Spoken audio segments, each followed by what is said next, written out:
Welcome to The Explainer. Today, we are going to tackle one of the most loaded, most controversial words out there, hell. But we're going to look at it from an angle that you might not have considered before. Not as a place of fire, but as a state of profound and ultimately chosen separation. So let's just start with this question right here. We've all seen the cartoons, right? The fire, the pitchforks, the whole deal. But what if the real terror of hell isn't the presence of some kind of physical pain, but the absolute total absence of God? What if the worst thing about it is the silence?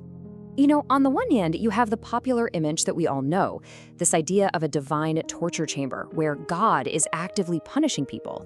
But the source material we're looking at today paints a very different picture. It describes a state of outer darkness, a reality that's defined not by what's there, but by who is absent. To really get our heads around this idea of hell as an absence, we first have to understand what or who is being taken away. And that brings us to our first really big idea, understanding the nature of God as the source of literally everything good. Okay, so the foundational argument here isn't just that God is a powerful being who gives us good things, like presents. No, the idea is much deeper. It's that God is the very source code of goodness itself. All life, all light, all love, all joy, it all flows from Him as its origin point.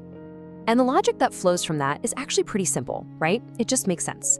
If you separate yourself from a source, you get a natural consequence. You move away from the sun, you get cold. You unplug a lamp, you get darkness. Well, in the very same way, if you separate yourself from the actual source of joy in life, what's left is the absence of both. And that right there is the huge shift in perspective. In this view, hell isn't an action God takes against someone. It's not a place He builds. It's the natural, tragic consequence of a soul being disconnected from its one and only life source. It is the void that's left behind. Okay, but this brings up the biggest question of all, doesn't it? If God is so loving, why would He ever allow anyone to exist in that kind of emptiness? And this takes us to our second point, the whole dilemma of free will. I mean, it's a powerful objection. If He's all-powerful and all-loving, then why the tragedy?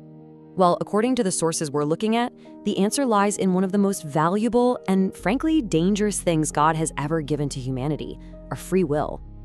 The thinking goes like this. Real love has to be a choice. It simply cannot be forced. So, if a person spends their entire life on earth pushing God away, saying, "I want nothing to do with you," it wouldn't actually be loving for God to then turn around and force them into His presence for eternity. That wouldn't be love. It would be tyranny. You know, the author C.S. Lewis just captured this idea perfectly. He said there are only two kinds of people. The first group looks at God and says, "Your will be done." The second group, well, God eventually looks at them and says, with what you have to imagine is profound sadness, "All right, your will be done." He honors their choice to be separate. So in this framework, hell isn't about divine revenge. It's framed as a final, heartbreaking act of respect. It's God honoring the persistent, lifelong declaration of a human heart that has always said, "Leave me alone." Okay, but what about all the biblical language of suffering? I mean, weeping and gnashing of teeth? That really doesn't sound like just a simple absence, does it? So let's dig into how this framework interprets that kind of language. This is fascinating. The sources suggest that when the original audience heard the phrase gnashing of teeth, they wouldn't have pictured physical torture. For them, it was an idiom, a common expression for furious, bitter regret, the kind of all-consuming rage you feel when you realize you've made a catastrophic, irreversible mistake. And what about this incredibly haunting image of the worm that does not die? Many theologians interpret this not as some kind of physical creature, but as a powerful metaphor for the human conscience. Imagine a memory that never stops, that just gnaws at you forever, endlessly replaying your failures and the one opportunity you had for life, now missed forever. So you see, the torment being described is internal. The fire is the fire of memory and regret. The pain is the agony of a soul that was designed for an eternal relationship with God, finally realizing it has missed its entire purpose, and now has nothing and no one to sustain it. It's the horror of a soul collapsing in on itself. So let's bring all of this together now in our last section and see how this entire heavy concept of separation actually points toward a solution, towards a rescue. Right, so the core claim here is that God didn't just stand back and point out the problem of separation, he actually entered into it himself to provide the cure. This cry from the cross, this is presented as the climax of the entire story. The argument is that in this one moment, Jesus wasn't just feeling physical pain, he was experiencing hell. He was feeling that ultimate soul-crushing separation from the Father, the very source of life.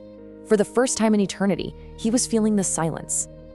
And this shows us the purpose behind it all so clearly. He willingly stepped into our outer darkness. He took the full weight, the full consequence of that separation onto himself.